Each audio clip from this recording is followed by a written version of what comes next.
Hey, hey. Huge congratulations to you, the viewer, because you're about to witness some history. You will always remember this moment as one of the most unenthusiastic moist meters and probably one of the shortest moist meters I've ever made. Aquaman 2 and the Lost Kingdom. More like Aquaman Snooze and the Lost Time, because this is truly a waste of time and it's very difficult to stay awake for this movie. I really don't have many positive things to say about this movie. I actually liked the first Aquaman, shockingly. Like, I went into it not expecting much, but ended up really enjoying the first Aquaman. So I was kind of expecting this one to be fun, though the initial screenings were labeled as disastrous or unreleasable, and everyone was just insulting it, so I stopped having high expectations.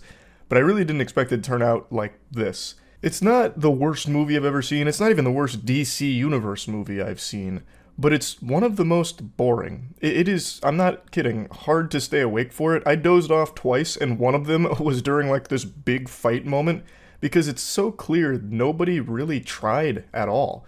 It was clear from like the very first 20 minutes worth of this film's opening. No one's heart was in this film at all. This was a movie that was pumped out just because it was part of the release schedule, so they were obligated to finish it and just shit this one out onto the market.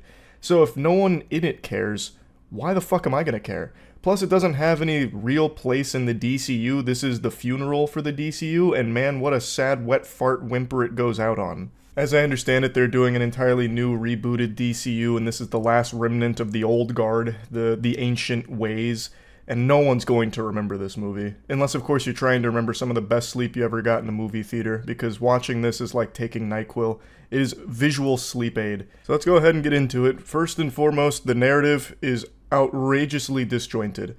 The movie's 2 hours long, but it felt like it needed another hour and a half just to put together a plot that works, that fits, because it feels like it just constantly tried to speedrun things.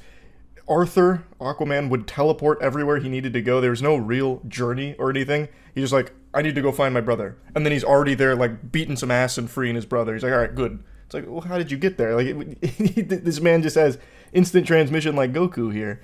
There's just, things happen for the sake of plot convenience. Things just happen. And it's so unfulfilling, and especially because the performances from everyone are so flat. And it's not even the acting. I want to make it clear. I don't even think the acting is bad. It's the dialogue. The dialogue is so AI generated and bland that it makes all of the characters, no matter how hard they try, bland and boring. To give you an example, a truly devastating moment happens in the plot, one that's absolutely going to put tears in the eyes of everyone in the audience watching this. Something bad happens to Aquaman's family, and since this is a movie mainly about Aquaman's family, a lot of times it's spent like a buddy cop film with his brother. It's a movie about his family, and when this scene happens, I shit you not, I think it's five cuts, and what it is they go through all of Aquaman's closest friends and family, and they go, no! No! No! Like, cutting between each one of them just saying no. It's fucking laughable. It is so silly. I really don't know why they would have put that in the final cut, and I think it's just scrambling to have put something out. This movie was apparently a victim of tons and tons of reshoots, and I really think you can feel that. For example, there were the rumors about Amber Heard's role in this film being cut down, and I definitely think that's the case. I don't think this is what the film was originally supposed to be. Since it's a movie about Aquaman's family, you would expect Amber Heard, who played a huge role in the first one, to have a big role in this one. But she doesn't. She's sidelined. They put her on the bench. I think she only has like 5 total scenes or something maybe, and I could probably count the amount of dialogue she has on one hand. She doesn't say or do anything in this film, even though it's all about Aquaman's family, so it's clear there were a lot of reshoots here in order to like get her role less, and then they didn't know how to fill in the blanks, so then they haphazardly threw other things together and probably had to do more reshoots, which led to like even more emotionless moments throughout. The whole thing just feels like a mess. And even visually, I thought this one would probably be good visually, even though DCU's got a reputation for having bad CGI. I thought the first Aquaman had a couple of wonky CGI moments, but overall is one of the better looking DCU movies. This one goes right back into the old ways, and there are some terrible CGI moments. And for some reason, half of the scenes just have the characters standing still.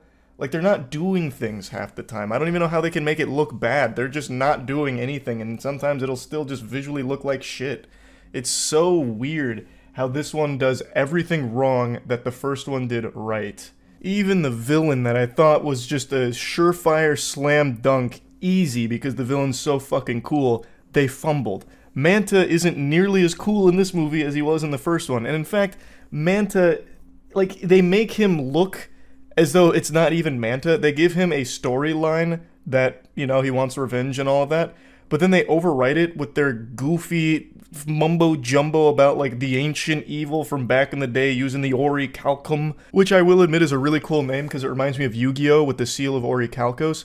But they should have just stuck with actual Manta being the main villain instead of being this puppet for the greater evil. Manta is so much more interesting than their stupid green wizard fishman. Like, no one cares about that guy, and even still, he doesn't do much. Like, they should have just had it be Manta as the main villain. He's so much cooler, and it would contrast so nicely with the theme of family, since Manta hates Aquaman for killing his father.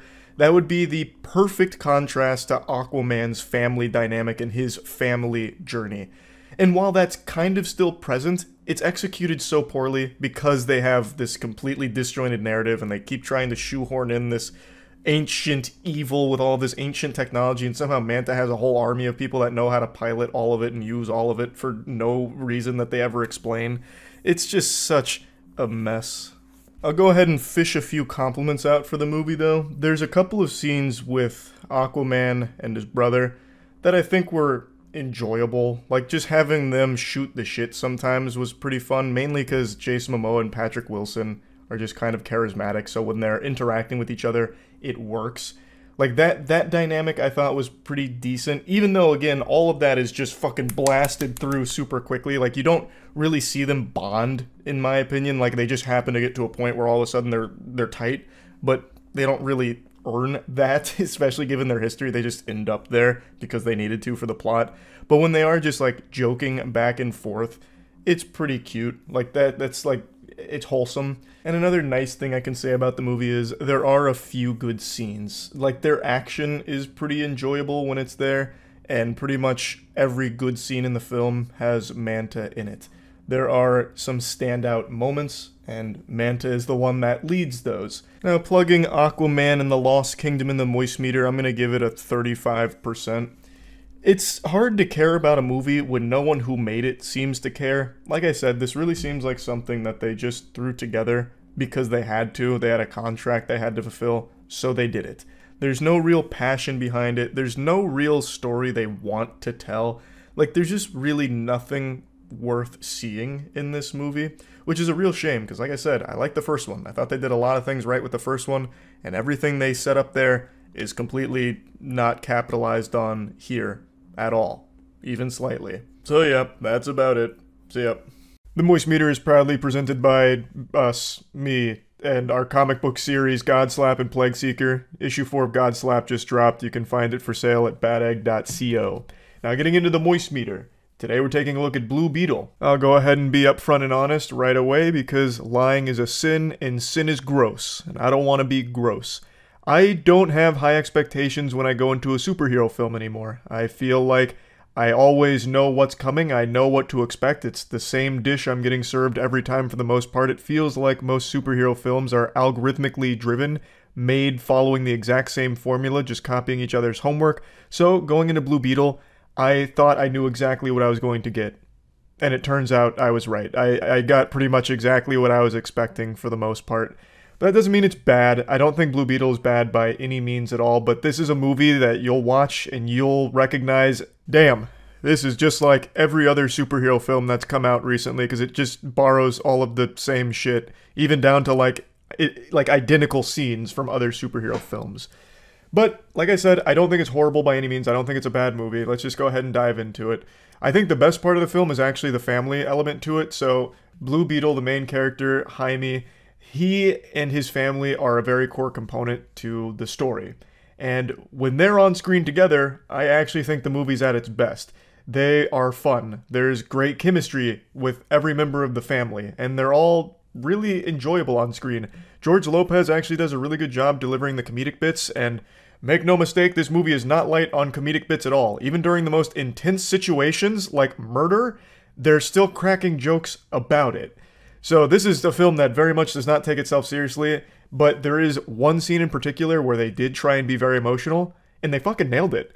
Like, there's a very emotional scene, I'm not going to get into spoilers, but every character around that scene, everyone in that moment, crushed it. And it actually made me mad because if they had focused on maybe doing something a little different with a superhero movie, making it actually emotional and maybe a little more hard-hitting as opposed to just falling back on the same tired, quirky, quippy, non-stop, light-hearted, joking characters that every superhero movie follows now, I think it would have been much better. Like, instead of just having so many scenes where a character's like, bro, I just took a luxury dump in that toilet, fist bump. Like, instead of having every character have all of those moments and have every scene be filled with jokes, if they had instead just really doubled down on being a little more hardcore and having scenes like that one I mentioned, I think this could have been a really great film, or at least a much better one. Especially because they do have elements that would really lend itself well to it. The main villain that Blue Beetle keeps squaring off against is basically just Robot Man when he's fighting, but when he's not fighting, he's a pretty interesting character who has a tragic backstory that I think they really could have expanded upon and fleshed him out and made like a really interesting piece with Blue Beetle and his family and that guy, and I don't want to get into spoilers, but his situation. I think they could have done so much more and made it a lot more unique, as opposed to just unrelenting AI-generated jokes that they just constantly throw in your face every single second on screen. Anyway, the plot is exactly what you've seen in other superhero films before. It is the same kind of recycled plot you're used to, where evil corporation has super secret weapon and it ends up in the hands of the most unexpected person to have it, our main character, who just happened to be in the right place at the right time. And the Scarab, which is a world-destroying weapon, chooses him as the host. Evil corporation's obviously not too thrilled about it. They want it back, so they start threatening his family, trying to track him down, then send out their big bad robot killer guy. And there's a main villain behind the robot killer, and I already forgot her name. I'm not going to lie to you. I know her last name's Cord because that's the name of the company. I think her name was like Vivian Cord or Vicky or some shit. I don't know. But that just goes to show you how forgettable of a character she is, which is a shame because I think the actress is very talented, but she was given actual urinal cakes to work with on this one. Her material is bad. The way that this villain is written is like the way a Saturday morning cartoon would write a quick villain for a single episode. She just says the standard tropey evil shit like sacrifices must be made, and we have to make weapons because weapons make us money, and we like money. And also she's like racist. So the character, she doesn't really have any interesting features about herself. She is actually a caricature of an evil person. And she's not really the one they keep squaring off against. She just happens to show up and order people around like, can you please kill him because I need money? And he has the super secret world-destroying weapon that I'm going to use for money and machines, or weapons. So please, can we kill him now? So I thought she was super lame. Definitely the robot-killing assassin guy was the star on the evil side. And now I would like to give a bit of praise here to the visuals because I actually think this is one of DC's better looking movies in terms of its CGI. DC's become synonymous with dog shit CGI. They have really fumbled when it comes to its visuals over the last 10 or so years. They've had some like garbage CGI in a lot of their movies. This one though, I think is pretty good looking, aside from a couple of scenes that got a little wonky, but aside from that, I thought all of the visuals were pretty good looking, and I enjoyed the action scenes here. However, there was not many of them. I really would have liked if they explored the suit's ability to create any weapon that the host can dream up. I would have liked if they explored that a bit more, because he basically just makes air blasters. He makes force pushes, basically. Handheld force pushes. So you just blast, blast, blast, blast. And then when they are about to make cool weapons like swords, he's like, no, wait a minute, pump the brakes. That's gonna hurt somebody. That could kill someone. No sword, just give me more air blasters. And it's like, ugh, just roll your eyes. It's like, Jesus Christ. But I am happy to say in the trailer, this isn't a spoiler, so it's in the trailer, he does make a giant sword, which ends up being very cool. I just would have liked if they explored that power a bit more with more creativity behind it, as opposed to just making air blasters forever. But yeah, the visuals I thought were definitely an improvement over previous DC movies. Now, I mentioned the family is actually the best part, but there's something I need to mention about the family. It leads to a big tonal inconsistency between Blue Beetle and the family. And let me explain what I mean. And I don't think it's intentional, by the way. So they're very tight-knit. They're very close. Blue Beetle even has like a very tropey anime moment where the bad guy says, "Your love for your family makes you weak." And he says, "No, my love for my family, that's what makes me strong." And it's supposed to be very much they are a tight unit. But the family couldn't be more different from Blue Beetle in how they handle the overall narrative. So Blue Beetle is like fucking Batman, I guess, who is completely opposed to killing. I don't know enough about Blue Beetle as a character in the comics to really opine on that, but there is a scene very early on when he's learning the suit where it's about to kill some of the bad guys that are threatening his family, and he makes a point to say, "No, no killing. I'm not a killer." So then he instead just shock blasts them, gets them with like an air blaster, and his family, however, does not share that same belief. His family kills so many people. George Lopez in particular piles up corpses. He impales a man, literally impales a guy, and he makes a joke about it. His grandmother has a Gatling gun, and she just chops up, peppers 8 different dudes, murdering them in cold blood. And then she makes a joke about it, all while Blue Beetle watches. And even he's like cheering her on, like, "Wow, you really fucked them up. That's great." And he's smiling and, you know, happy about it. But meanwhile, the entire movie has already solidified him as someone who is totally against killing, but he's absolutely fine watching his family kill. I don't know, that just seemed like a bit of an oversight. Like, at that point, why not just have Blue Beetle okay with killing in the first place? Overall, though, like I said, it's not a bad movie by any means, but it's a movie that follows the same superhero formula you're used to seeing at this point. So, if you like the standard superhero movie, you'll most likely really enjoy Blue Beetle. And like I said, this is one of DC's better looking movies visually. So, plugging Blue Beetle into the Moist Meter, I'm just going to give it a nice 60%. I didn't dislike it, but I am just very exhausted from superhero films that aren't bothering to even try to do things differently and make things a little more unique. When I do think Blue Beetle had the opportunity to, and had the talent to as well. Everyone did a really great job, like, in their performance. I think the acting in this movie is very good, and they showed that they can deliver really great emotional beats. So it's just a real shame to see that none of that was really utilized outside of one scene. But anyway, that's about it for the Moist Meter. But I do want to mention that we are still selling tickets to the Moist Esports live watch party on September 8th, 9th, and 10th.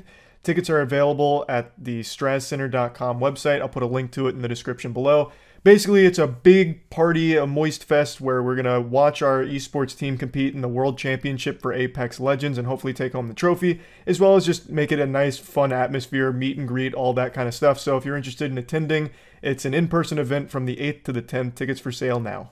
The Moist Meter is a proud partner of our comic book series Godslap and Plague Seeker.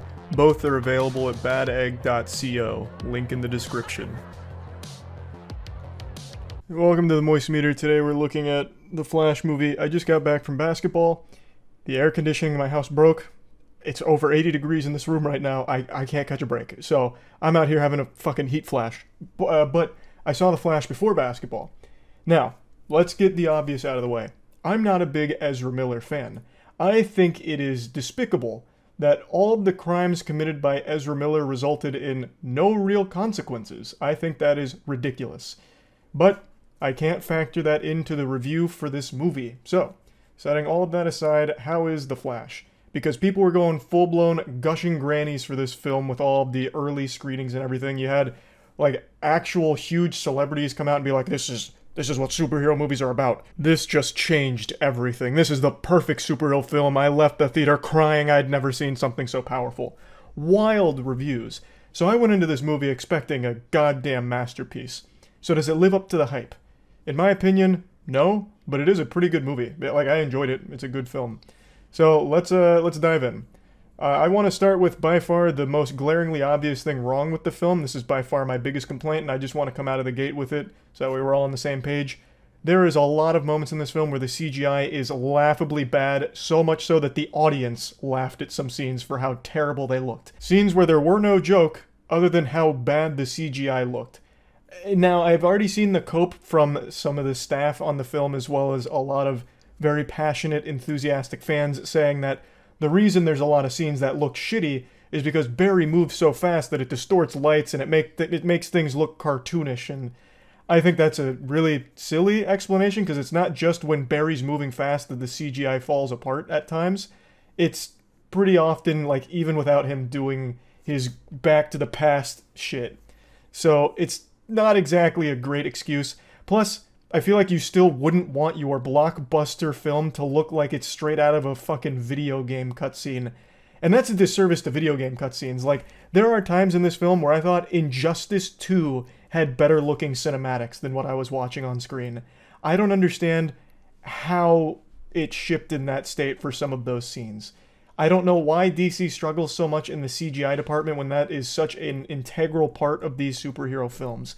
So it flounders a bit in quite a few cases with the visuals. But now let's move on to the things I liked. I like the narrative here. I am a sucker for multiverse stuff when it's done well, and I think they do a good job with this. I think it was a smart play having Barry interact with a younger alternate Barry. So you have an obnoxious character versus an even more obnoxious character, and they both become self-aware of it. And it actually works really well having Barry bounce off Barry. I thought that dynamic actually hit. But I really feel like the best part of the film was Batman. Both Batmen, really. Ben Affleck's Batman in Barry's, original timeline, and then Michael Keaton in the alternate timeline that Barry creates. They both work so well. There's a lot of cheesy, goofy dialogue moments with Michael Keaton's Batman, but it's charmingly silly. Like when he says, "I'm Batman," to Barry, who of course already knows he's Batman, or when he says, "You want to get nuts? Let's get nuts." It's like, that line didn't fit anywhere in the scene that it was happening in, but I still had a smile on my face when he said it. So I think they did a great job with Batman. However, I don't think the same can really be said for Supergirl. She doesn't have a lot to do here, and she doesn't really go through any real development of her own or have any arcs or really even that much screen time. They don't even showcase just how powerful she is. She only has like 2 real scenes, and they're both fights.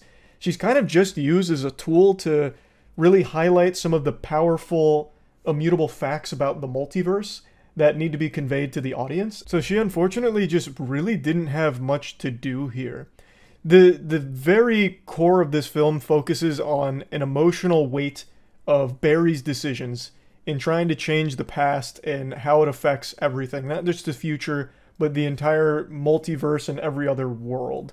And I do think they do a good job with the emotional impact of that and what he's gone through and how desperate he is to make these changes in order to save people he cares about. I do think they capture that very well. However, towards the end of the film, it really gets into some very cringe kind of moments. I'm trying to talk about it without spoiling things, but it shows you many different multiverses. And in what's supposed to be a serious moment towards the end, comes across as just really embarrassing with some of the shit they show you and try and get across.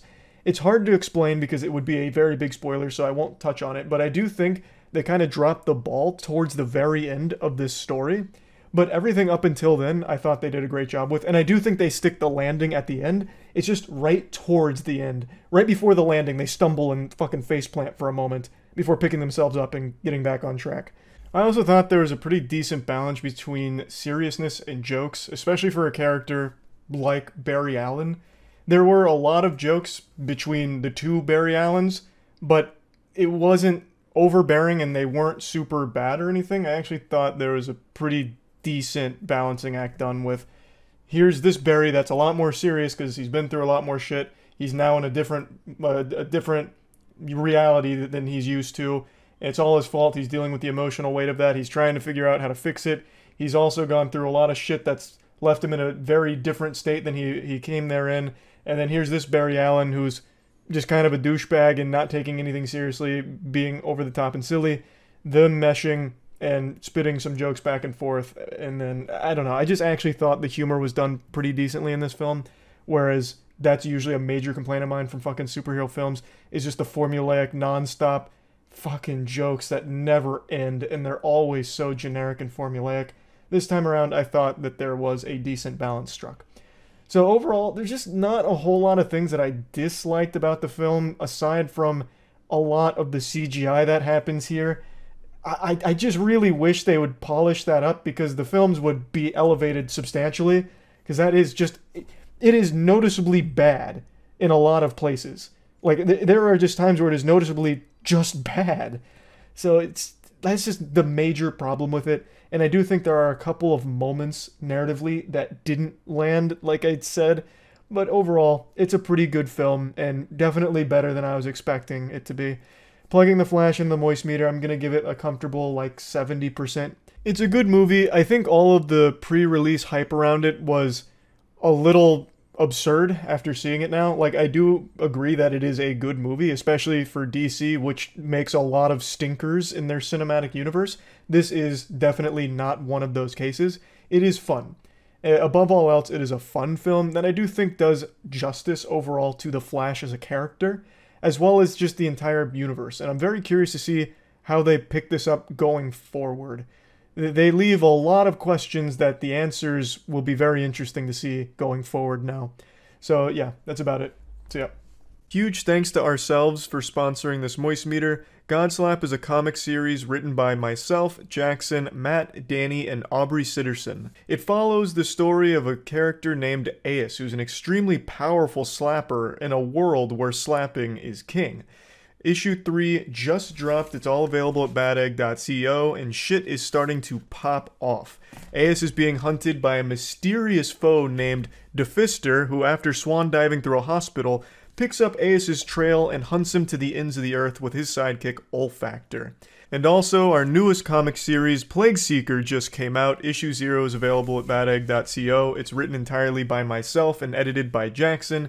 It's set in a world 1,000 years after an apocalyptic event known as the Calamity.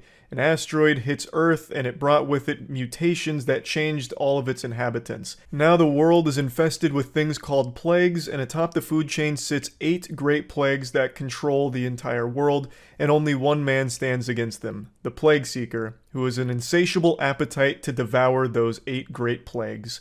So all of this is available at badegg.co, so please check it out. So yeah. This episode of Moist Meter brought to you by Godslap. Issue 3 is out right now at godslapbook.com. You can find links below in the description. Go check it out. Initiating moisture.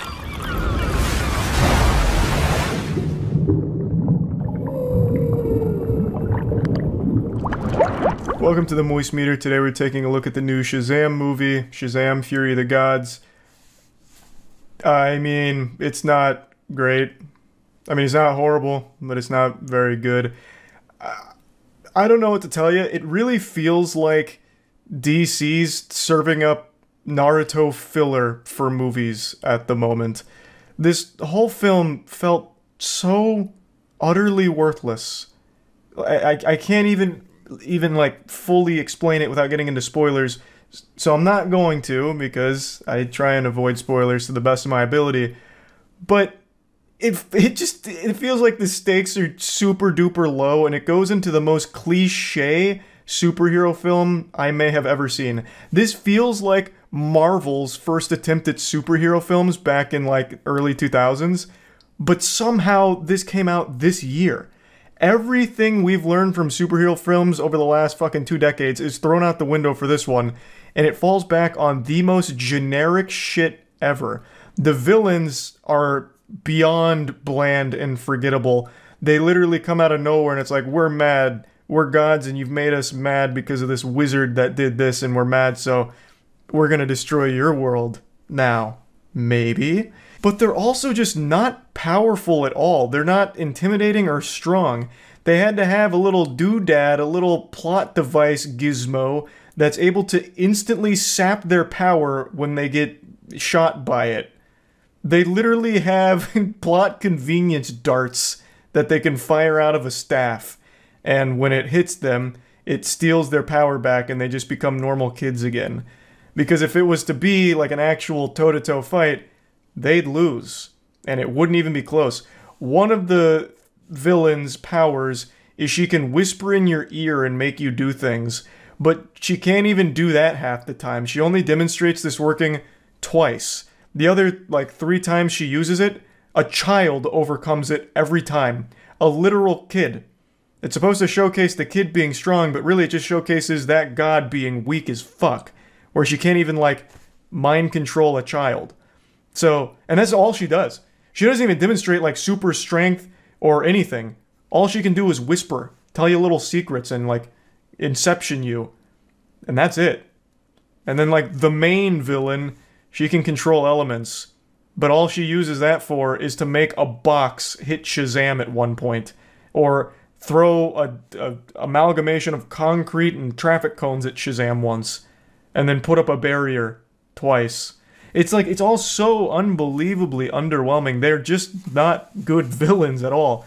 Like, from a writing perspective, a motive perspective, power perspective, they're not cool. There's a dragon in the movie, and even the dragon's not cool. The dragon's so fucking weak. They hype up the dragon like it's the eater of worlds and all that, but we don't see it do anything at all that demonstrates it being anything more than just this flying nuisance like a mosquito. But anyway, I'm focusing on that a little too much. This is, at its core, a movie for children. In fact, the entire auditorium was filled with families and their kids that would cheer anytime anything at all happened with, like, jingling keys. Like, I know Shazam, the first one, is very much a family film, but this one is, like, 10x the childishness of that.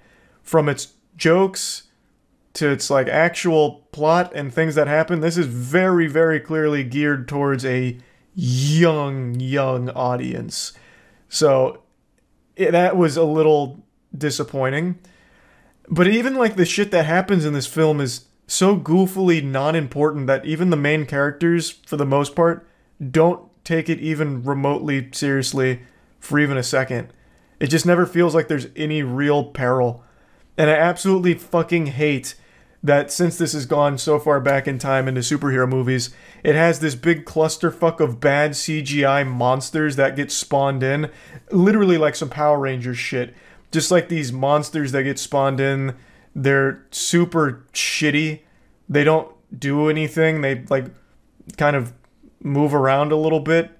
And I think they kill, like, 2 civilians. Kill, I'm using loosely. They throw them, like, 2 feet in the air, and it's presumed that that civilian got hurt.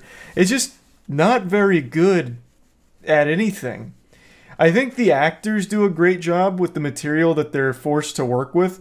Like, the acting I actually thought was even, like, improved. In the first film, it didn't really feel like Shazam the adult was the kid. It was 2 separate characters. Here, they feel a lot more in line, which is clearly what they're going for, and they definitely did a better job of that. But he's not really the main character in this one. Freddy's really, like, the heart of this film and where most of the emotion comes from.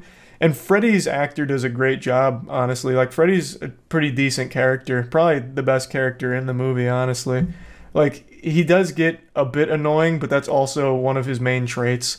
Overall, it just feels like this movie served no purpose. It felt like they made it because they felt forced to. I would imagine initially Black Adam was supposed to play a role in this because fucking obviously it's Shazam and Black Adam, but The Rock wasn't really willing to play ball. So instead they had Black Adam be completely separate, which ended up tanking this film as well. So they had to fucking ham-fist and cobble together this mess of a movie.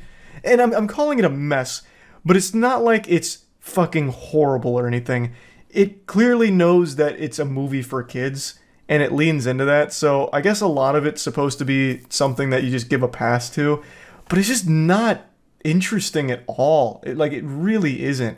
And I really hate a lot of the back and forth that happens, in particular in the middle act of this, where it's hard to talk about with spoilers, but there's a lot of back and forth with things getting taken and then getting taken back and then taken again and then taken back. It's just, I don't know. Not a lot of this movie worked for me. The movie was really at its best when it still had, like, elements of adventure, which were kind of in the beginning, where, for example, they went into a room that had a lot of doors leading to a lot of places. It was a cool little environment and a cool concept that wasn't really explored. But it was a cool idea, you know, it was interesting. Then they go to a library with flying books and, like, this omniscient pen that can write down anything and answer any question you have. Those 2 things are cool, But you don't see a lot of that here. There's really just not a lot of magic in general, especially for something that involves a wizard and the powers being of magic origin and the villains having magic powers. It's crazy how not prominent the magic is in the film, which is a weird decision. But yeah, aside from a couple instances of a few scenes that I thought were done well, there just wasn't a whole lot I really liked about the movie. Plugging Shazam Fury of the Gods into the moist meter, I'm gonna have to give it a 40%. I really don't think it's horrible, and definitely I can see kids enjoying this movie. I heard kids enjoying this movie while at the theater. They were going fucking crazy anytime any kind of fucking fight or anything would happen, really. So, I guess it might be a hit for a young audience, but I certainly wasn't in there pumping my fist at the film or anything, so that's really about it. As most of you know, we started our own comic book series called Godslap. Everyone who's read Godslap so far has unanimously agreed that it's the best comic ever produced, and Godslap is well on its way to becoming the biggest name in all of comics, overthrowing Marvel within the next 5 years, according to recent scientific projections that I'm pulling out of my ass. It's a passion project created by myself, Jackson, Danny, and Matt, and we brought in an industry veteran named Aubrey Sitterson to help write it with us, and we're extremely proud of what we've created. Issue 1 and 2 are already out, and Issue 3 came out today, as of right now. Issue 3 is available at godslapbook.com, and per usual, this is the standard cover, but we also have 2 limited edition variants, which will only exist until they're sold out, and then they'll never be reprinted. So they're available at godslapbook.com. Welcome to the Moist Meter. Today we're taking a look at Black Adam. I've said it before, I'll say it again. I'm very tired of superhero movies and shows. I'm definitely getting slapped around by superhero fatigue. But I went into this movie expecting it to be pretty good, at least formulaic and standard, nothing like bad, nothing special, and more or less that's what I got.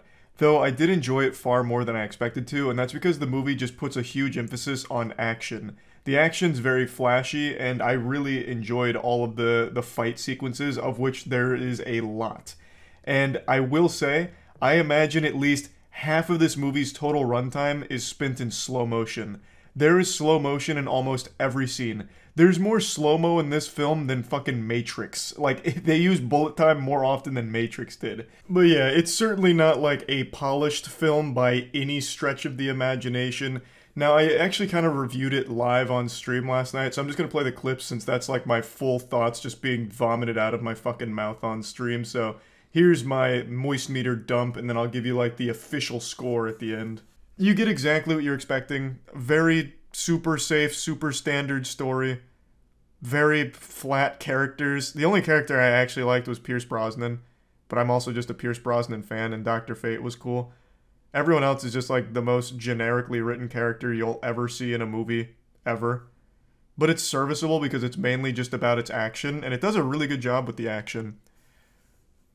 Black Adam's just zapping holes in people's chests, ripping them in half, blowing them up, but like vaporizing them. Like, it was refreshing to see a superhero just murder people, so that was cool. So I could totally excuse flat characters and a lackluster story because it seems like the focal point was just, here's Black Adam going on a massacre. He's an anti-hero? Man, there's no such thing as an anti-hero in big-budget comic movies anymore. He's just a hero in the movie. Spoilers, he's just a hero. He doesn't do anything morally questionable other than kill people, which I don't even think is morally questionable in universe. He only kills bad guys. I'll give you my live moist meter though. Hitting you with all the takes on it. Visuals were good. I agree. Black Adam had good visuals. I also really didn't like how 2 characters, 2 meta-humans, I won't spoil who, they do nothing. They serve no purpose in the Justice Society. They just tag along doing fucking nothing. I don't know why even have them at that point. Just focus on like your superstars. Why even bother bringing them when they're not even given roles? What do you think about the post-credit scene for Black Adam? I don't know if I've said this publicly, but I'll say it here with my whole chest unashamedly. I don't stay for the post-credit scenes anymore. I just can't be bothered. I just go home and Google it. and I'll read what the post-credit scene was. The post-credit scenes sound kind of hype from Black Adam, though. This man is a movie reviewer. I know, what a fraud. Doesn't even stay for the fucking post-credit scene after goddamn 10 minutes of scrolling text. I just look it up. Like, it's so much easier. I leave the theater, go in the car, I look it up, I read what it was because it's only like a 2-minute blurb in the post-credit scenes ever. So I just get the 4 sentences of what the post-credit scene was, and I'm like, yep, let's go. Oh, one other thing I want to point out about Black Adam that I think is rough, but it's not important because, again, the story and the characters aren't important. The main lead actress, I got the impression she didn't give a fuck about her son at all. Like, throughout the whole film, like, she says, like, oh, we have to save my son. But I never felt it. It always just felt like they couldn't give a fuck less. She's like, but my son's got I don't know about spoilers. My son's got an important item. We have to save him. And they're like, we'll save him. Okay, good. Just whenever it's convenient, honestly. Just really, don't worry about it. But sooner would be better. But again, it's fine. I'm sure it'll be fine. And then she just lets him, like, skateboard around the entire city, like, starting, like, a riot. I don't know, it just felt like there was never any real stakes. Obviously, well, again, I guess this is spoilers. It's so fucking hard to talk about movies like this without spoilers. Because most of my complaints are about some of the dumb shit. But it is spoiler territories. It doesn't matter, though, because, again, the focal point is on Black Adam just killing people, which is, it's well done. It's cool. This isn't a spoiler. Another trope that I'm really tired of in superhero movies that all of a sudden now they're going whole hog on is giving children like an integral role as like a superstar, like a superhero without powers or a superhero with temporary powers, like in Love and Thunder. I hate that shit. Like, I get that the main demographic is kids, but goddammit, I'm 28 years old. The last thing I want to see is some snot-nosed, milk-drinking little nerd going around defeating demons. Like, I don't like that. It makes me... it just irks me. Just show me the cool stuff. The grisly characters getting after it. I don't want to see, like, the daycare get out and go blast skeletons. You're just jealous? I would have loved it as a kid, 100%. Not, like, I get it. Again, the main demographic I know is kids. And I know if I was a kid, I would be eating that shit up. But as an adult who's mad about everything, that is just one of my big pet peeves. I don't mind if the kid has, like, a big role or something important to the story, but stop giving him, like, the power of friendship to beat demons out of nowhere. Not that I'm saying it happens in Black Adam, but there may or may not be some ordinary people with no powers that start killing some demons with pipes and golf clubs. Maybe it's in there. Overall, I really did enjoy the movie. It's nothing special, but it is just a really fun action film. So, plugging Black Adam into the moist meter, I'm going to give it a 70%. I think the character could also be really cool in the universe. This is definitely one of DC's better movies, I would say. So, I'm excited to see where Black Adam goes from here. Hopefully, he'll continue to murder people. Hopefully, that whole, no killing rule doesn't apply to Black Adam anytime soon. Because right now, he's pretty badass. So yeah, that's about it. See ya. Initiating moisture.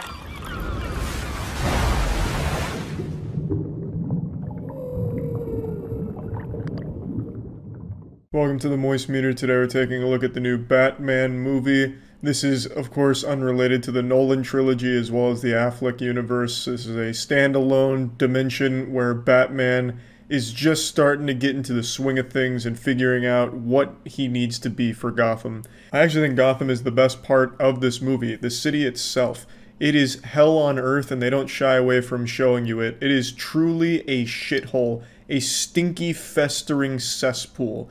And, of course, throughout all of Batman media, everyone knew Gotham's got a lot of crime, it's not a good place to live, but this is the first Batman movie that really doesn't pull punches in showing you just how awful and miserable and hopeless that city is, to the point where even Batman questions if it will ever actually yield any results what he's doing, and it might just be a lost cause, fighting a losing battle. And you see that now. And I think that's a really interesting detail, because the majority of this movie, and it's a long movie, it's almost 3 hours, the majority of it takes place at night. So, for most of the time, Robert Pattinson is Batman. You don't really see a whole ton of Bruce Wayne. So you're getting to see him actively trying to make Gotham a better place and seeing him fail at every turn to have a positive effect. In fact, things are only getting worse with him being there, despite him having a very profound effect on criminals themselves. He's still new to being a vigilante, but in the short time he's been operating, he has become fear incarnate, and the movie does a great job of showing you how scary the Batman can be. You know, a criminal just stole money from a cash register, and then down a dark alley he hears some weird noises. Some criminals were graffitiing a place and their spray can bottle fucking rolls into a dark hallway, and then they all look up and they see the bat signal like, fuck, Batman's probably over there like the boogeyman about to fuck me in my ass, and they all run away just out of fear. And then there's some common criminals that are about to beat up a man for no reason, just for the sake of a viral TikTok video, and hit like a Harlem Shake afterwards or something. But then they start hearing these thunderous fee-fi-fo-fum footsteps coming from the darkness, and Batman emerges, and everyone's getting their ass beaten. He's blasting everyone. The movie does a great job of showing you a scary, broody Batman, and it does a great job of that. But then here comes my first complaint. I think Batman is great, and I think Robert Pattinson does a great job as Batman, but there's no disconnect between Batman and Bruce Wayne. They're the same character in this movie. When he takes off the mask and is Bruce Wayne, he is still just as broody and emo as Batman, you know? Whereas in all the other Batman iterations, Bruce Wayne puts on a facade. He's a playboy douchebag. He's completely different when he's out of uniform, when he's off the clock. But in this movie, Pattinson's still just fucking sad and depressing, even when he's not being Batman. So he's around Alfred, and he's just like, Alfred, you're not my dad. Don't act like my fucking dad. Like, it honestly sounds like he's one Pierce the Veil song away from rage quitting MySpace. There's just no difference between Batman and Bruce Wayne. Even when Bruce Wayne was in the public eye, like paparazzi, people around him and everything, he was still head down, slouched, didn't say anything to anyone, just very broody again. Which is very weird to me because I'm used to the Bruce Wayne being like Chad Thundercock and Batman being the very serious, very broody, dark figure, not Bruce Wayne and Batman. So I don't think it's like the worst decision in the world because I think it can work, and he is still very new to this, so he's still figuring out exactly who he needs to be and all of that.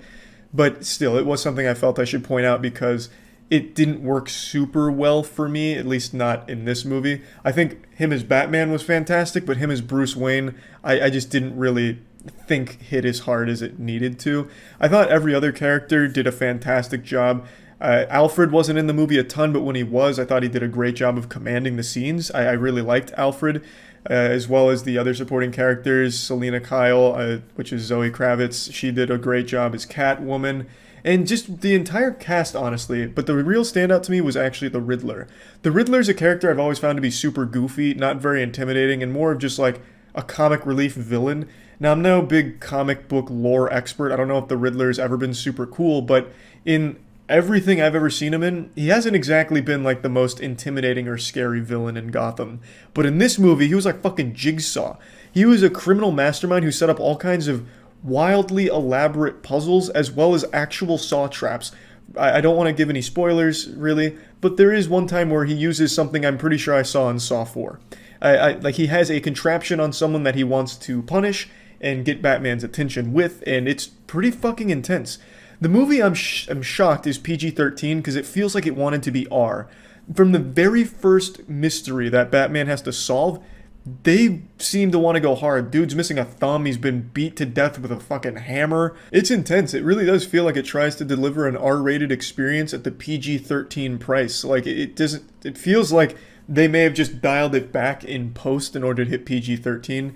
I obviously can't prove that, but it still works just as well. Just because it's not like over-the-top gory or showing everything that I feel it wanted to show, it doesn't take away from it. I think the movie is really smart. I think it does a great job of giving you a detective mystery, as well as just some great actual superhero kind of shit. Batman is still every bit as cool in this movie as he always has been. I think Robert Pattinson does a great job when he's beating ass, when he's solving crimes. He's obviously very smart. There's never a scene in this movie where I feel like Batman is lame or anything. Same with the Riddler. And I really thought the Riddler would be just kind of a goofy pick for their main villain, but it's a great, great job. And there's so much to it. It's more than just the Riddler. There's a lot that goes on. There's a lot of moving parts. And this is going to bring me to my next complaint, and it's one that I can't touch on too hard because of spoilers, but when the Batman is solving some of these mysteries, he completely throws the value of human life out the window. And what I mean by this is, there's a giant car chase, and the chase is fantastic. It is really well shot, and I love that they wanted to really stick with realism, so instead of having a giant tumbler, he has a fucking muscle car with a crazy jet turbine thing on it like you see in the trailers. Goes full-blown Dukes of Hazzard. But what happens in this chase scene is, Batman is so fixated on catching the guy he's chasing, he completely disregards all of the lives around him that are lost. Because in this scene, there's tons of cars crashing into each other, and the people are actually dying because the cars explode. There's a scene where he... this is a minor spoiler, I suppose, so just fair warning. Okay, warning over. There's a scene where 2 trucks explode. Those people are absolutely dead, and as well as the cars around them. The 2 trucks explode, and he ramps off of the trucks with his vehicle as those trucks are exploding. So all of those people are dead, and it's entirely Batman's fault because he was chasing this guy for so long on such a busy interstate. Whereas he didn't really need to chase him.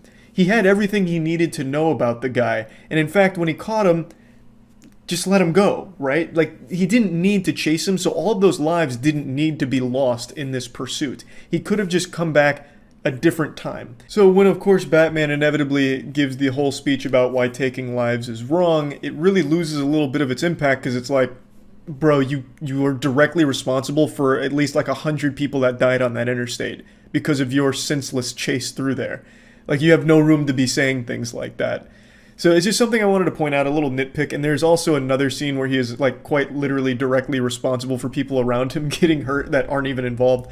But the thing I'm saying is, there are times where I was like, a little weird that Batman would be okay ramping off the fucking corpse of these people in this chase. So I just wanted to point that out. It's not like a major complaint, it's more of just something that kind of rubbed me the wrong way and felt a bit weird. Overall, though, I just really did like the movie. I thought 3 hours was going to be way too long, but it was a great runtime for everything that they captured here. It told a fantastic story and was a really good coming of age for Batman, honestly. You get to learn a lot about the character and see them, I wouldn't say grow, because by the end of the movie he's still just as broody, but he starts to realize more of what Gotham needs from him. And it was just a really good movie, and it was super well shot. There were so many incredible scenes in this movie, I couldn't even pick like what my favorite would be, because there were just so many amazing moments that I thought just fucking slapped. One other thing that I do want to point out that it's a bit of a complaint is there are times where relationships between characters just fucking go wacky, like Insano style, quickly. For example, I'm not, you know what, I've already gotten into minor spoilers, I won't do any more, but there's a relationship that blossoms out of nowhere. Batman only shares a couple scenes with this person, and then 15 minutes later, they're in love, it seems, even though there was really nothing that built up to that. So things move quickly between characters and their relationships that I don't think they really earned. Like, it doesn't seem like there was a natural progression to get there. It just kind of, oh, okay, I guess we're in love now. And that happens again narratively, where Batman learns something, and it's a huge, huge revelation, and then in genuinely the next scene learns something that contradicts that and overwrites that. So it's like, oh, fuck, okay, actually, that was never real to begin with. Okay, it was a misunderstanding. It's like, maybe we should have let that plot point marinate a bit more before we immediately said that it's not true, because it would have been a lot more impactful, because it was a big moment, and then in the next scene, it gets shit on and told is wrong. So there's just some things where I felt like it went too fast with things and didn't let it develop naturally. But overall, I really thought the movie was great. Plugging the Batman into the moist meter, I'm giving it a clean 80%. There weren't really any major complaints I had about the movie. Honestly, I just enjoyed it top to bottom, with a couple of minor complaints that I mentioned. And I'm very hopeful for like future Batman movies. I think Robert Pattinson is a good fit. I would like to see more come from Bruce Wayne as opposed to Batman. I'd like to see Bruce Wayne get the same kind of development that the Batman can get. But anyway, great movie. That's about it. See ya. Initiating moisture.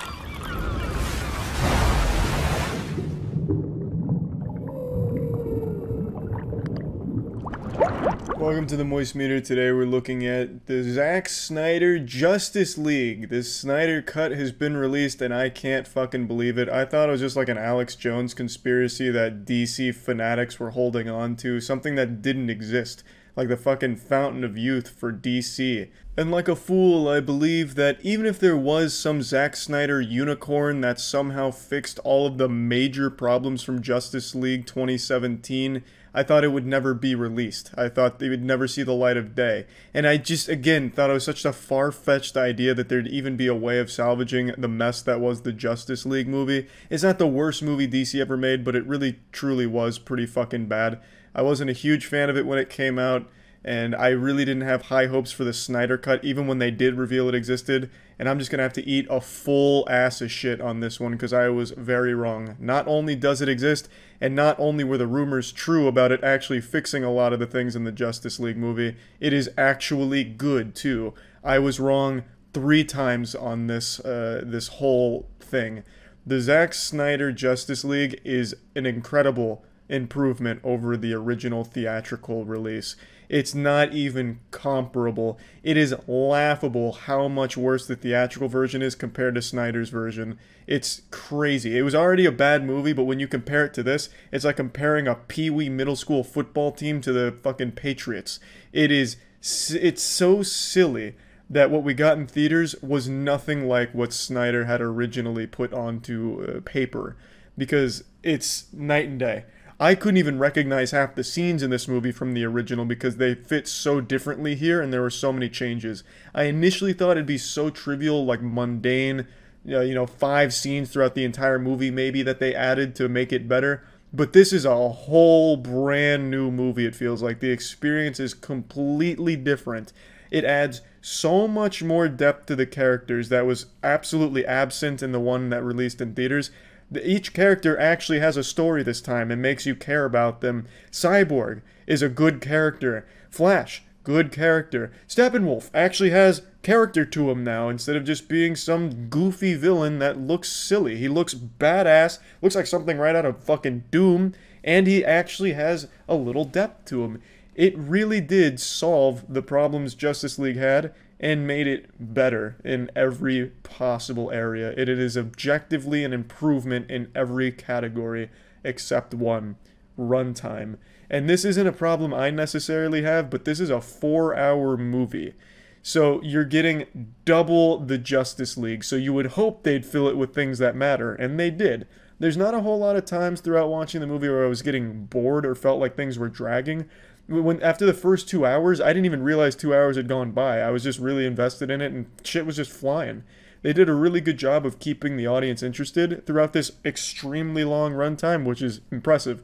I've seen some people say that this movie would be better if it was just 2 movies, kind of like Avengers, Infinity War, and Endgame. That shit would not work for this movie. If they divided that in half, you would be left with the wettest fart of a first half, because the first half is spent entirely setting up the characters and setting up the stakes. There would be nothing, there'd be no payoff, there'd be really nothing that you'd look back and be like, yep, that was fucking great. You would look back and be like, man, I just watched setup for a movie that isn't out yet. You'd feel like your time was wasted, and you'd probably wouldn't want to watch the second part. It works as a 4-hour movie because it spends so much time building these characters up. It's like you're watching 4 or 5 episodes of a TV show you really like back to back to back. It's well done, and I'm shocked to say that. I don't think it's the best DC movie that's been made, but compared to the one that came out in theaters, it's completely different in all the right ways. But there are still problems with the movie. For the biggest complaint I have, it's the CGI. I don't know what it is with DC. I don't know if they're just really trying to nickel and dime CGI artists and the departments that make their CGI, just trying to get like the best bang for a small buck. But there are times where the CGI is again laughable, a problem other DC movies, including the theatrical release of Justice League. Every time the Flash would move in the original Justice League, he'd turn into an absolute fucking wet noodle. It was goofy and weird. There was a lot of bad CGI in that movie, and that is present here. So I guess it didn't fix everything, but most of it. When Wonder Woman is first introduced in the Snyder Cut, she comes out, and it's like she's completely weightless. She just like starts teleporting around and punching people. that feel like helium balloons being slapped by a child in a grocery store. They just launch instantly. They just like fucking ricochet all over the place like they're made out of rubber. It's really goofy. And when she moves, it looks awful. It looks jarring. Like she's blocking bullets and she's doing it really fast. And it looks like, I don't even know how to describe it, a video game glitch. It's hard to even put into words. It just looks wrong. It looks amateurish. You immediately get taken out. You're like, fuck, this is goofy. So there are definitely bad CGI moments in here, which I guess is to be expected from DC at this point, which is a shame. But what I do like that they added is blood. Snyder said, you know what, I want this shit to be gory. And I can respect that. It's not like it needed to be. It doesn't really gain anything from being a bit edgy with its blood. But I just appreciate that it's there just for the sake of being there. The characters don't get edgier. They're not dropping like fuck and shit titties or anything with like their dialogue. They're not going like hard in the edginess. But the blood and gore is for some reason, which is fine. I thought that was just kind of a creative, cute choice. Not a complaint. Doesn't really do anything to make the movie better either, but it is a change where there's a point where a guy gets chopped in half underwater, which definitely wouldn't have been there in the theatrical release. So the biggest problem, though, is definitely the CGI.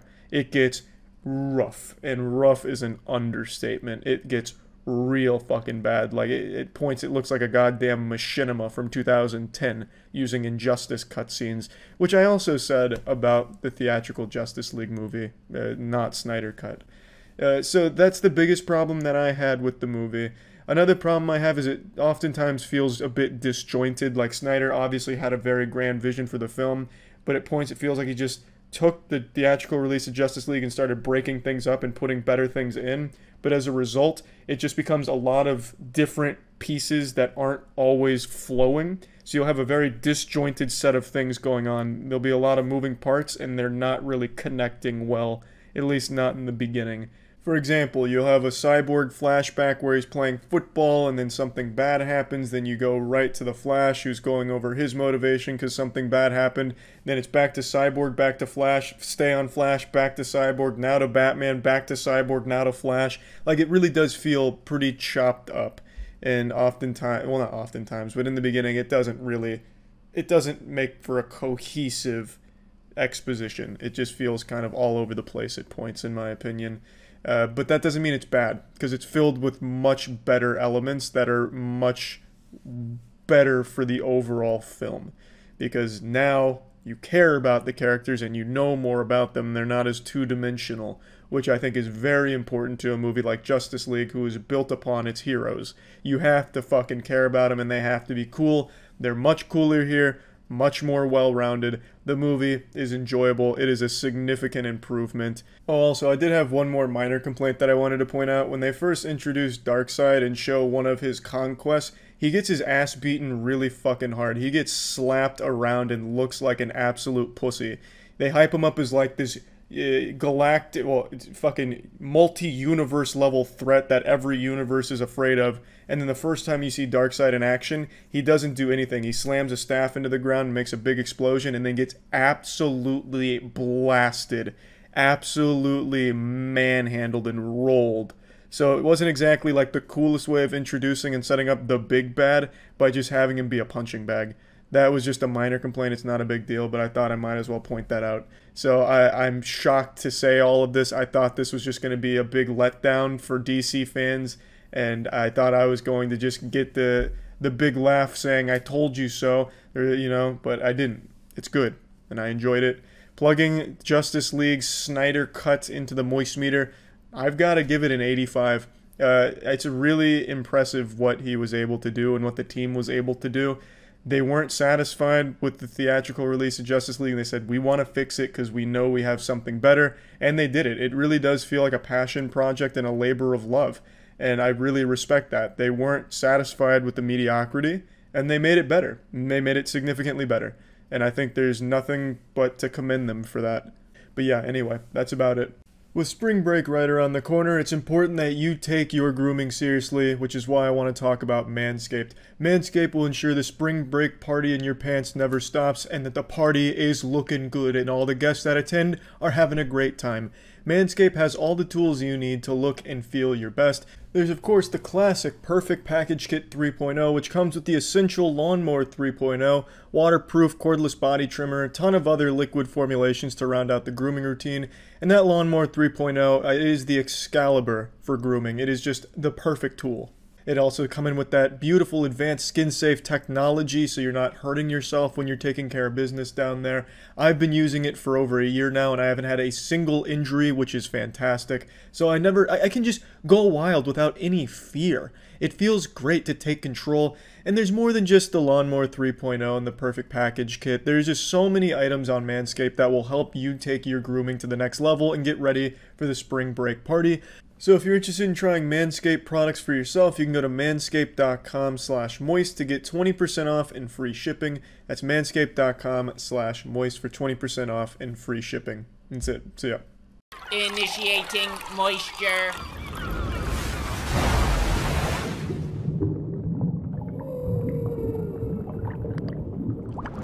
Welcome back to the Moist Meter. Today we're taking a look at Wonder Woman 1984. I actually really liked the original Wonder Woman and thought it was one of DCU's better movies, especially amid all the dog shit they were pumping out at the time. They even went on a little bit of a streak there because Aquaman also turned out to be decent. But with Wonder Woman 1984, I feel like they've gone right back to the dog shit diaper because it's not very good. I'm going to go ahead and get the compliments out of the way right now because there's only a couple of them for this movie. Gal Gadot as Wonder Woman continues to be exceptional in the role, and I think with the emotional scenes that she hits in this movie, she hits them even better than she ever has. I think she does a really great job with the character, and I think Pedro Pascal is an incredible villain. I think he's great. I'm also just a huge fan of his, and he does great in this role, and also the villain is pretty interesting with a cool gimmick. He's not just like some superpowered fucking meatball of a man that ends in a climactic boss battle where they're just like slapping each other around. It's actually a pretty interesting gimmick. That's really where my compliments end for this movie, because everything else about it I just think was a huge step back from the original. First of all, it's way too long. It's 2.5 hours, and it feels like it's 5 hours long. I felt like I was in some kind of fucking hyperbolic time chamber. It was miserably long for no reason. Past the initial opening action, there's 70 minutes where almost nothing happens except building characters slowly and uninterestingly. I'll get into that in a minute. I'm not going to spoil anything, but it is just a slog. It tries to cram a ton of fucking things in here for no reason, and they don't really mesh very well together. So the best part about the movie visually is the intro, when they're doing this Olympic Games event when Diana was a child. It looks great, it sounds great thanks to the score from Hans Zimmer, and it's probably the most interesting visual point of the film, although it doesn't really do anything. All of the Olympic Games that happen in the beginning, which is like 10 minutes worth, they don't play any fucking role in the movie at all except for one thing, where they say, hey Diana, honesty's good. That's really like the whole message is, being honest is pretty good. Felt like I was watching like some kind of fucking Teletubbies thing or like Boo-Bahs on Nick Jr. It was a really weird message to drive home, and especially to give it like a 10-minute Olympic Games thing just to say, hey, Diana, try honesty. It's just kind of silly. But visually, it's the best part of the movie, because after that, the CGI and everything falls apart. It looks like shit half the time. Like, when Diana's running, it looks like a malfunction in a video game cutscene. It looks like some Cyberpunk 2077 glitches. The CGI is rough. I'm not exaggerating. When she's running, it looks like she's floating, or like a poltergeist event. It looks like when Google tried to teach AI how to walk for the first time, and it came up with like these weird fucking strides. It's weird. The CGI is really bad in a lot of points. And the first mall scene, like the first bit of action this movie really has, is terrible. It's like a cheesy 1960s Adam West Batman thing. I don't know if they were going for that vibe, but she stops this mall robbery where these like cartoonishly silly bad guys are like planning a heist, and they get some shit, and then one of them gets caught, so he's dangling a girl over a ledge. He's gonna drop the girl because he doesn't want to go back to jail, as if somehow killing a child is gonna make him avoid jail time. I don't really get it. But then Wonder Woman saves the day, and it's the cheesiest shit of all time. It looks terrible. Everyone's like on wires, and they're being like pushed and pulled around. It's not good at all. It reminded me of like a scene from Jingle All the Way, like Turbo Man coming to save the day. It was very dumb, and I definitely thought that was going to be the tone of the movie from there on. But it doesn't. It's not. It's really disjointed from everything else, because after that it's just a completely slowed down character piece where it's kind of just Diana and Kristen Wiig talking for a long time. And I don't think Kristen Wiig is a bad actress or anything, but she is not good in this movie.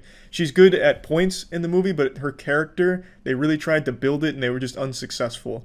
And also in the beginning, like the first 20 scenes with Kristen Wiig, she's wearing these glasses that are reflecting the green screen off her glasses. It was extremely distracting because every time you see Kristen Wiig in a scene, you see the green screen too. I honestly don't know how they missed that because it is glaring. It was like the only thing I could focus on when I saw Kristen Wiig. I'd like tune out everything else and I just focus on the fucking green screen in her glasses. It was wild how that stayed in the final cut here, and also surprising how few people seem to have noticed that.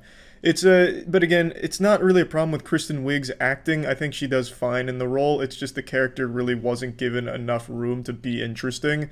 Like, she has 2 scenes where she's like awkward and, you know, I'm a nobody, but I want to be somebody. And then they introduce the plot device, which is a wishing stone. So, I wish I was somebody. Of course, the whole movie is the cliche, be careful what you wish for thing. So in the next scene, she's like super badass and a real powerful somebody. And it's just very silly. It goes like 3 scenes where she's awkward, and then she's immediately not awkward anymore. So it's not like they really built anything up, at least not successfully. I really don't even see why they included her in here, except for the fact that she becomes superpowered somebody. And I guess that's the only thing they wanted, so that way there could be like a potential showdown or something. I don't know why they wouldn't just focus on Pedro Pascal, because he's the actual, like, interesting villain of the movie. I just don't actually see what role Barbara Minerva played in this, the character played by Kristen Wiig, except for the fact that they wanted some kind of big showdown at the end, and you can't really do that with Pedro Pascal, just given how he is as a villain. It wouldn't work, and I think they wanted to have some kind of CGI showdown, which is weird, because that's definitely the weakest part of the movie, is their visuals. And to get around this, in the final, like, fight scene, which is all CGI, they have it take place at night where you can hardly fucking see anything because it is absolutely atrocious. When the light does accidentally hit their CGI characters towards the end, man does it look bad. So I don't even know why they bothered to include the character in there. They could have just focused on the actual villain who is actually interesting, Pedro Pascal. They had 2.5 hours and it felt like they did nothing but wipe their ass with that time. I did enjoy the back and forth between Chris Pine and Gal Gadot. I think they had good chemistry and I did like some of the more wholesome scenes. And it's not like the worst movie ever made, but it is actually just a significant step backwards since the first Wonder Woman in 2017. I don't know what happened or even what they were really going for in this movie, because it's super light on action and all of the action is much smaller. Like in Wonder Woman, you'd have like full fucking war fights. In Wonder Woman 1984, all of the fights happen in singular rooms. The first one happens in a small area of a mall. The next action scene happens on a small piece of a highway in the desert. The next action scene happens in a small room in a very notable building. And then the last one happens on a single ledge overlooking a small little puddle of water. So all of the action is significantly smaller and more contained. There's significantly less action. The pacing is pretty fucking garbage in this movie. The emotional scenes with characters aren't as explored as it was in 2017's Wonder Woman. Everything in Wonder Woman 1984 is worse than the original. It's really kind of inarguable. The only thing that is better is Gal Gadot's performance when it comes to those small emotional moments. I think she does a great job with her acting, and I do think Pedro Pascal does a great job with his character, but those are really the only 2 highlights of this movie. It's just not that good. So, plugging Wonder Woman 1984 into the moist meter, I'm giving it a 40%. It seems the DC headquarters has been hit with some kind of gas attack by the Joker that has turned them all back into the talentless creators they were in 2016 with shit like the Suicide Squad, because this movie is just not good. I thought they had finally started to find their footing with their movies when it came to like Wonder Woman, Aquaman, Shazam even. Like they had some good movies coming out of the pipeline, but something must have gone awry, because this one really just wasn't good. It's carried entirely by the performance of Gal Gadot and Pedro Pascal, and there's a few cool moments occasionally in the movie, but they're extremely rare and I can count them on one hand. It's not a good movie. That's about it. So yeah. This episode was brought to you by Surfshark. For 83% off a 2-year plan, visit surfshark.deals/penguin. Initiating moisture.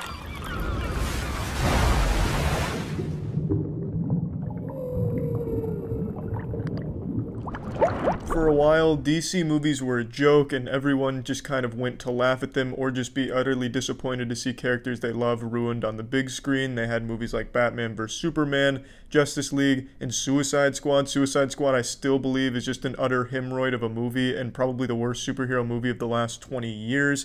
Just truly abominable work for quite a while. They went on this impressive streak of just terrible movies. But now they've really started to turn it around. I don't know who the fuck they fired at DC headquarters, but great decision in that department because the movies they've been pumping out have been pretty much bangers, and Birds of Prey is another good movie into this hot streak. It's not great, it's not as good as the other DC movies that have come out recently, Aquaman, Shazam, and such, but it is a good movie. The best part about this movie is the decision they made to bring the team behind John Wick to do their action scenes for this one. That was extremely smart because that's the best part about Birds of Prey is the action scenes. The action scenes are so beautifully choreographed with really exciting set pieces, and every action scene has its own unique style to it. It's just really enjoyable, so huge props to the John Wick action choreography department for what they've done here because it absolutely shines in this movie. In particular, Harley Quinn. She's the most fun to watch in a fight because she's constantly flipping around and shit. It looks like Cirque du Soleil. She's doing like fucking head spins like in WWE, and then she's like breakdancing on top of people's heads to snap their neck. It's some crazy shit, and it's really enjoyable to watch. The second best part about Birds of Prey is their decision to totally distance itself from Suicide Squad. I expected this movie to be a disaster because it's following the worst superhero movie that Hollywood has ever puked out, Suicide Squad. I thought there'd be a tight connection. I thought we'd be seeing a lot more of Jared Leto's despicable performance as the Joker, but then immediately they let you know you're not even going to see him. You don't even see a fucking snippet of him. You don't see a fucking reflection of him, which is great. A great decision because he was terrible. Even DC divorced themselves from Jared Leto's Joker, which is the smartest thing they could have done. The movie immediately picks up after Harley Quinn and Joker break up, and it's about her dealing with being alone now, being her own woman and coming into her own identity instead of just being the sidekick to the Joker. And they explore it pretty well. Margot Robbie does a good job both in the emotional side of things and the quips, I suppose, even though I think that's really tired. They do way too much of that, and I think it just becomes oversaturated. It's overblown. You're fucking blasting my ass with constant Harley Quinn-isms, and it's just too much at a certain point. But when they were doing the emotional stuff, I felt like she delivered a great performance, and I just couldn't be happier that it doesn't have a tight connection to Suicide Squad. I am so glad we don't have to deal with anything that movie tried to do or set up, and let's just totally fucking forget that it ever happened, like X-Men Origins Wolverine. Those are the two best parts of the movie by far. The things I didn't like about the movie was the narrative. The narrative is simple. There's nothing wrong with the narrative. You know, a pickpocket steals a diamond. She's a kid, and now that diamond was really important, so everyone's after the kid, and they're after Harley Quinn because they want to kill her because they don't like her. Simple stuff, but I don't like the way they delivered the narrative, especially in the beginning, because the movie started out with, here's some shit going on, and then Harley Quinn, as she's narrating, breaking the fourth wall, says, wait just a minute. You don't know what's going on. Let's rewind a week so I can tell you what's going on. I was, queefing in the bathroom, and then I ordered this burrito taco, and wacky stuff. And then it catches itself up, and she says, wait, just a minute, here's a character you don't know. Let's back up 4 days and tell you about this character. And then you watch that shit, and then it catches back up. Wait a minute, it's just fucking frustrating at a certain point, and it gets a little convoluted. It's unnecessary. I think it just tried really hard to be a bit wacky, which absolutely cost it in the narrative department. There's really nothing wrong with it, and I really like the characters they introduce, Canary, Huntress, and especially Ewan McGregor as Roman Sionis. I really enjoyed Ewan, at least for the beginning part of the movie, because he was really fucking feeling himself. He was clearly having a lot of fun just being this hammy character, cartoonishly evil. I'm surprised he didn't have a handlebar mustache that he was twirling for half the movie, because his shit was just comically overbearing evil. Like, he peels people's fucking faces off.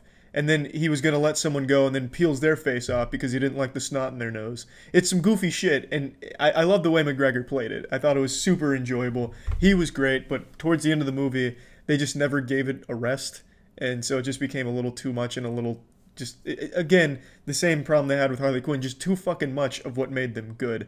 It starts to make you want to roll your eyes, which is a shame, but still, I enjoyed it. There's nothing wrong with the movie fundamentally. I don't think it's like a bad movie, but there's absolutely some things that I think are flawed with it, mainly in its storytelling and just in the way they handle the humor, because I think the comedy just doesn't land all that often. It tries to do that XD random shit from like a decade ago where she's obsessed with food. Like, oh, this is the perfect egg sandwich. An egg sandwich so great it'll make your mother shit her pants. Oh, no, I didn't get to eat my egg sandwich. I lost what I truly love. Damn you. Shit like that. I don't care for that. And that's like the main way they do humor in this movie. I don't think the dialogue for comedy is strong. But during their action scenes, they throw in some physical comedy, and I think that works.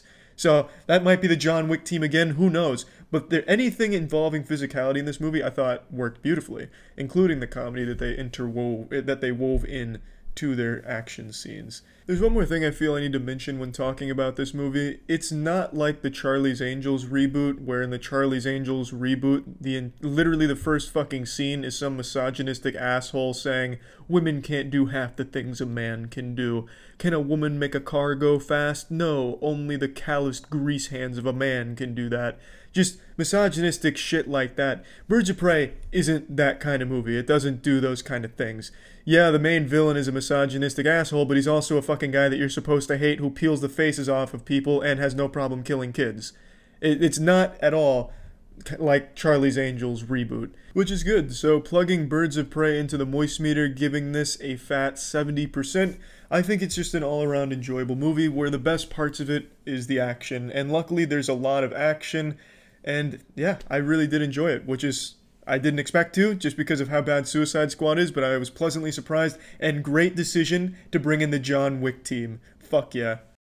The internet can be a scary place. You don't need me to tell you about that. I don't need to gather you around the campfire and tell you internet horror stories or anything, but I think it's worth noting, how can you protect yourself? That's why I want to talk about Surfshark. Surfshark is a very robust VPN. I'm sure all of us are familiar with VPNs these days because they're pretty much a necessity at this point. We all know the privacy benefits, the security benefits.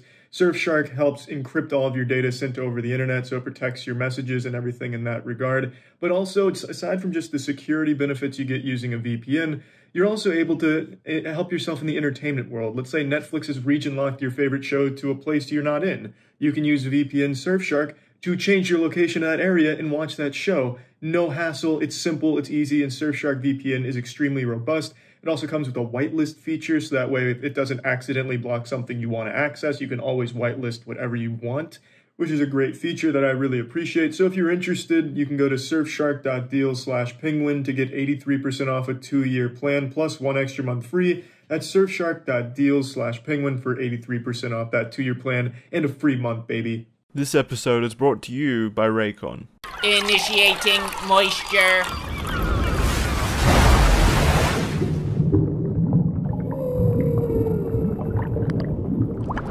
Welcome to the Moist Meter. Today we're looking at 2019's most controversial film, Joker. I've already made a whole video talking about the drama and controversy around this movie, so I'm not going to go too hard in there. But now that I've seen it, I'd like to at least say, I don't think this movie is going to incite violence and inspire children to light libraries on fire or take a shit and smear it over a cross or anything like that. I don't think this movie glorifies chaos, mayhem, or violence in any manner whatsoever, and I just wanted to get that out of the way. Now let's talk about the movie itself, which is absolutely fucking extraordinary. I went into this not expecting much. The first images I saw of Joaquin Phoenix's Joker costume made me laugh. I thought he looked like a meth addict cosplaying as a 1980s Jack Nicholson Joker without a lot of effort behind it. But man, was I blown away by this movie. I gradually got more interested in it as more trailers came out, but even still, I didn't expect it to be as good as it turned out to be. From start to finish, this movie is just a masterpiece, an absolutely incredible character piece. It's all on the back of Joaquin Phoenix's performance. It is superb. I'm not a guy who nitpicks acting. I'll go scene by scene. Oh, I didn't quite like the eyebrow expression he did there. I certainly wouldn't make it. That's not real. My immersion's broken. Fucking horrible acting. Movie's an F. I'm not the kind of guy that really grades actors that harshly on their performance. If it's really bad, I notice it. If it's really good, I certainly notice it. And in this case, it's above really good. This is on par with Heath Ledger's Joker from The Dark Knight, and that's huge. I really just think the Joker is just one of the all-around best-written villains that we see in movies occasionally. I just really love the character, and I love what each actor was able to bring to it.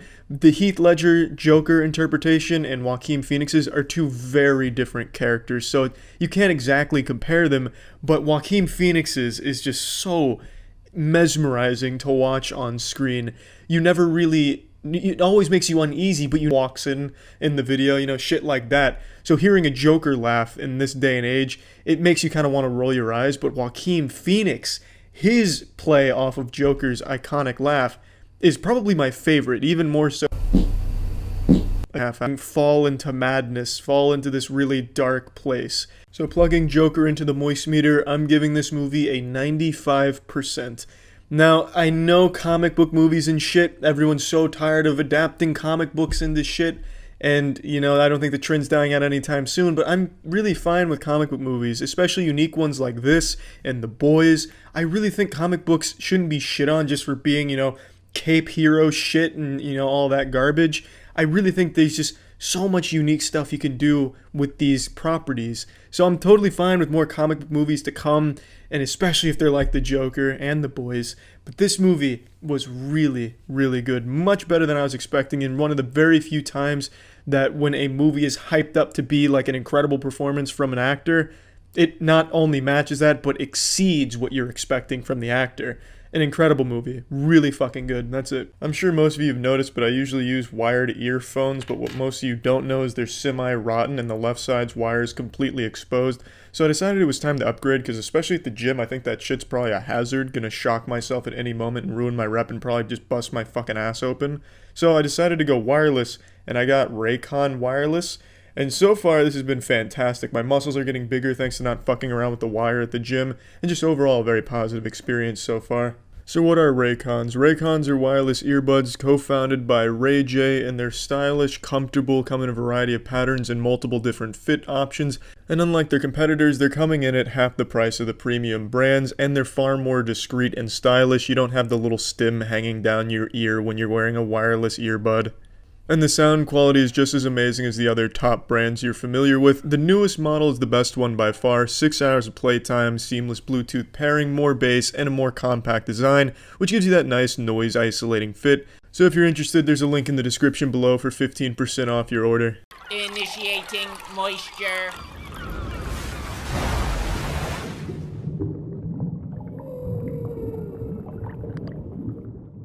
Welcome to the Moist Meter. Today we're looking at Shazam. DC's been known to make some real stinky dog shit diapers for movies in their DC universe, and recently they've been turning it around, and I'm happy to say they keep up the momentum through Shazam. It's a good movie, but DC's also known for its awful CGI, and Shazam keeps that up and takes it to the next level by having some of the shittiest CGI I've seen from them yet. But that aside, it's still a good movie. The thing is, Shazam's at its worst when it's giving you action. Shazam is not so much a superhero movie as much as it is a family comedy and a coming-of-age story with some superhero elements to it. It's kind of hard to explain, but this has almost nothing that the modern superhero movies have, with like big climactic fights, villains that are fleshed out, and then like a big CGI payoff, you know, brawl fest, dicks flying everywhere. It doesn't have that. It has a very weak villain that I think is super shitty, a very two-dimensional, uninteresting villain, but it has this great cast of characters. I think the entire crew in the foster home, where most of it takes place, I think everyone in the foster home is great. I like the relationship between the main character, Billy, and his sidekick, Freddy. I really enjoy the dynamic and the relationship between all the characters. It tells a pretty compelling story, not anything new or original, but told very well. A story of a kid who doesn't fit in, learning to accept the people around him as his family. And it's really cute and it's well told. The comedy hits more times than it misses, despite there being some very clear misses. And overall, I think the tone of the movie has shifted more for a younger audience in terms of some of the jokes it makes and the references and shit. But it's still very enjoyable for anyone who likes, a good movie. It's just very wholesome and heartfelt.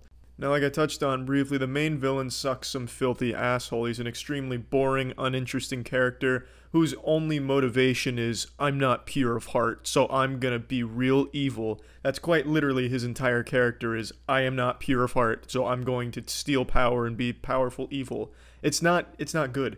He's a shit character, but that's okay in this movie, because this movie isn't about hero versus villain and saving the day. It's about hero learning to become a hero and accept it and, figuring out who he is, and the villain is important in pushing him in that direction. So I get that he wasn't the main focal point of the movie, but I can't help but feel like there could have been a better way a better villain or something, because it was just so goddamn weak. And the main villain has 7 demon sidekicks, and they look like shit. They look like Power Rangers villains. Honestly, that entire aspect, like the actual fighting and shit, looks like straight out of a 1990s superhero movie that you'd see on like Nickelodeon as like a licensed property done by a B studio. It's shit. It is really bad. I'm not going to sugarcoat it. I didn't like any of the actual action and anything involving the villains. It's just really, really not well done. And again, I know it's not the main focus of the movie. That's why it's not a massive complaint, because there's not a whole lot of it. But it's there, and I do think it should be done well, especially for a big budget movie. I can't believe that they would have the demons looking as bad as they do in here. They look like they're fucking claymation, and when they're like fighting or doing anything, it is so goddamn stiff, it's like I'm watching someone puppet action figures with a string. It's terrible. It's terrible. It really is. But it is still a good movie, because that is not what it is about, so I can forgive that. That's why it's not a huge complaint, but it is a complaint nonetheless. What Shazam does that no superhero movies are doing right now is just be a lighthearted, fun experience, and know that that's what it is trying to be. It doesn't try and give you something gritty and dark or realistic and, you know, anything like that. It gives you just something that's entertaining, something to tug on your heartstrings a little bit, something to make you laugh, something to make you feel. And that's what it does, and it relishes in that. It's very self-aware with some of the jokes it makes. It's very self-aware with the tone it wants to set, with this overly cheesy atmosphere that it sometimes gives itself. And I can really respect that, and I think it does it very well. So let's plug this shit into the moist meter. I'm giving Shazam a 70%. Like I said, the only real complaints I have are in the action department. You know, I understand that that's not what this movie's about, but goddammit, it's in here. At least do it decently enough to be passable. Here, it's like a genuine fucking TV standard. It's not like a big budget movie standard. It's really shitty, and I can't help but point that out. I feel like everyone else glosses over that because they understand that that's not the focus, but I mean, it's there. It should at least be palatable. It tastes like a fucking wet fart in my mouth watching an action scene. It was also impossible to decipher some of the moves that were going on. Every time someone got punched, it's like the camera got punched itself and everything fucking exploded, and like everyone was made out of helium. Everyone was flying all over the place all the time, like nothing had any weight. It's just really bad in that department. That's what really holds the movie back. But everything else, I love everything else about the movie. I really do. I think they did a great job delivering a very, you know, heartfelt, heartwarming, family little, you know, feel session with Shazam. And it's cute. It's a really cute movie. That's it. See ya. Initiating moisture.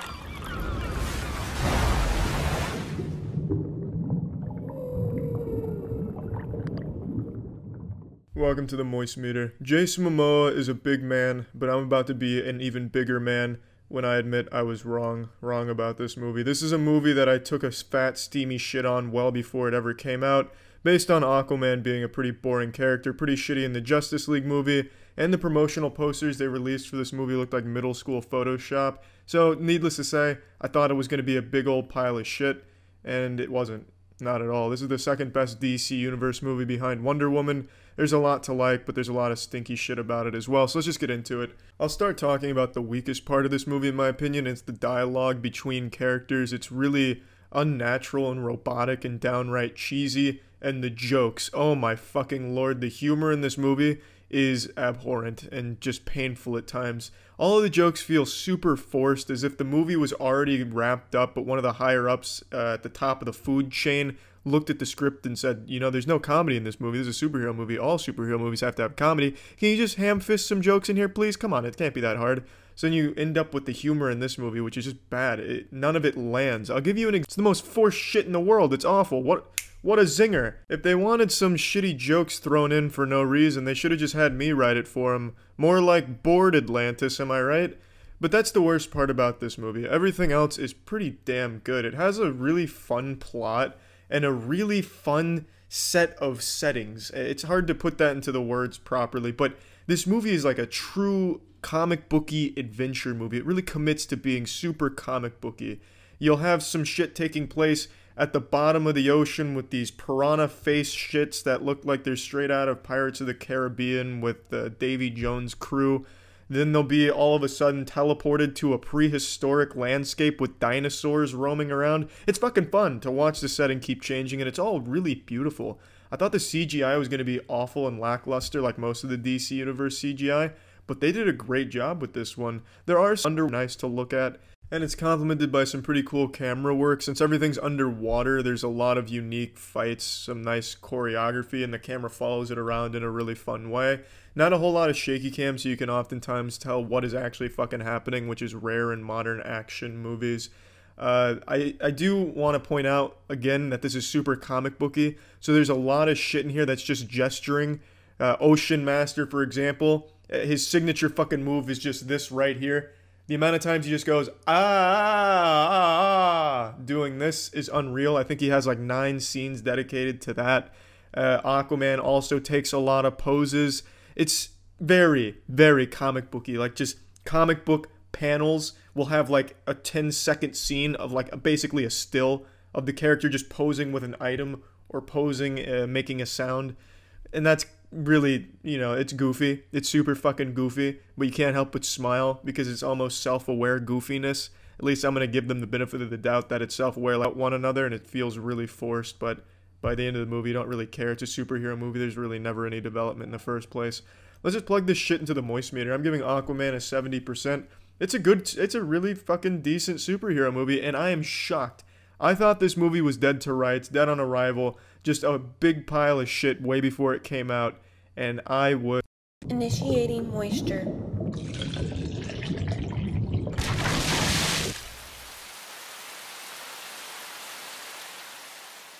You know what time it is. It's moist meter time, bitches. The wettest around. If you were lost, now you're found. Welcome to Moist Meter headquarters, ladies and gentlemen.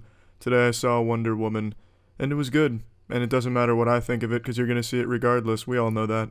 But it's my duty as a professional moisture content analyst joke in the movie industry. So let's go ahead and slap this on the moist meter. I'm clocking this at an 80%. Like I said, it's a very enjoyable movie. It's a good movie. DC's best by far. And I really don't have anything bad to say about the movie. So I know people in the comments are going to say, then why isn't 100% moisture? Why hasn't it reached the Bose-Einstein condensate for moisture on the moist meter at 100%? Well, just because I can't complain about anything doesn't mean this movie did anything extraordinary or game-changing, and it's not going to be a movie that I'm going to remember every scene 10 years from now. It's not going to be a movie I'm going to show my kids.